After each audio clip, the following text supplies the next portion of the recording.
5 જૂન 2024 આ એ તારીખ છે જ્યારે ભારતીય મૂળના અવકાશયાત્રી સુનિતા વિલિયમ્સ ત્રીજી વાર અવકાશ પર ઉતર્યા. નાસાએ સ્પેસક્રાફ્ટ બોઇંગ સ્ટાર લાઇનર પર સુનિતા વિલિયમ્સ અને બુચ વિલ્મોરને મિશન પર મોકલ્યા.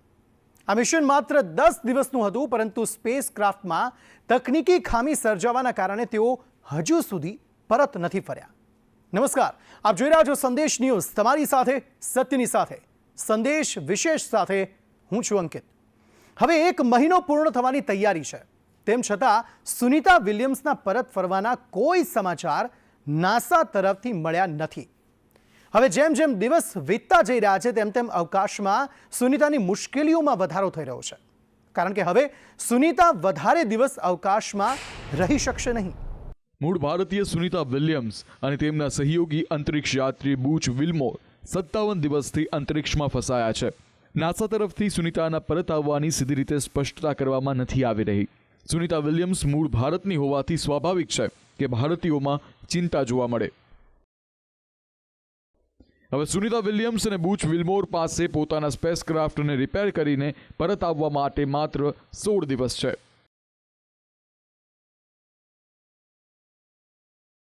ફ્યુલની ઘટ સર્જાવાની શક્યતાને કારણે હવે માત્ર 16 દિવસ સુધીનો સમય સ્પેસક્રાફ્ટના રિપેર માટે આપી શકાય છે.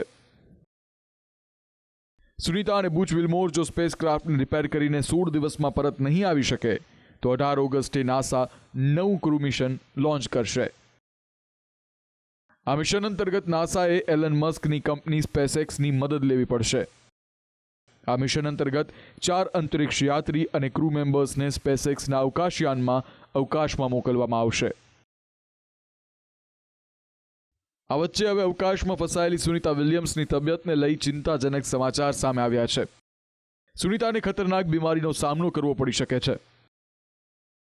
અવકાશમાં ગુરુત્વાકર્ષણ બળ નથી હોતું, જેના કારણે હાડકાં નબળા પડી રહ્યા છે અને સ્નાયુઓ ખેંચાવાની સમસ્યા થઈ રહી છે. આવી સ્થિતિમાં ઝડપથી હાડકામાં ક્રેક થવાની શક્યતા રહે છે. સ્નાયુને નુકસાન થવાની સમસ્યાને તબીબી ભાષામાં સર્કોપેનિયા કહેવામાં આવે છે.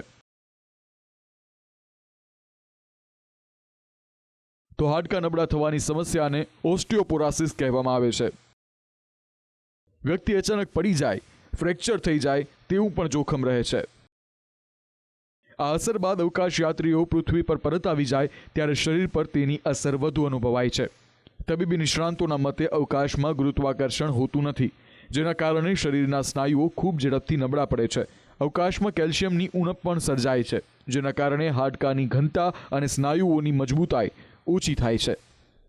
પૃથ્વી પર પરત ફર્યા બાદ લાંબા સમય સુધી અવકાશ યાત્રિકો ગંભીર સ્વાસ્થ્ય સંબંધી સમસ્યાનો સામનો કરે છે. આવી સ્થિતિમાં અવકાશમાં વિષમ સ્થિતિ વચ્ચે પણ અવકાશ યાત્રી યોગ અભ્યાસ કરતા હોય છે. નિયમિત કસરત અને પર્યાપ્ત પોષણની જરૂરિયાત પૃથ્વી અને અવકાશ બંને સ્થળ પર રહે છે, અને તેથી જ આવી સ્થિતિથી બચવા માટે યોગ્ય કસરત અને સમતોલ આહાર આવશ્યક રહે છે.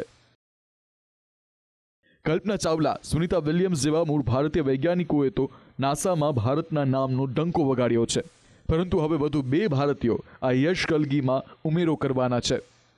ભારત અમેરિકા સંયુક્ત સ્પેસ મિશન અંતર્ગત ભારતના 2 પાયલોટની પસંદ કરવામાં આવી છે. ઇસરો તરફથી આ મિશન માટે ગ્રુપ કેપ્ટન તરીકે શુભાંશુ શુક્લાની તો બેકઅપ પાયલટ તરીકે પ્રશાંત બાલકૃષ્ણન નાયરની પસંદગી કરાઈ છે. જૂન 2023માં પીએમ મોદીની અમેરિકા યાત્રા દરમિયાન બંને દેશના સ્પેસ મિશનની જાહેરાત કરવામાં આવી હતી.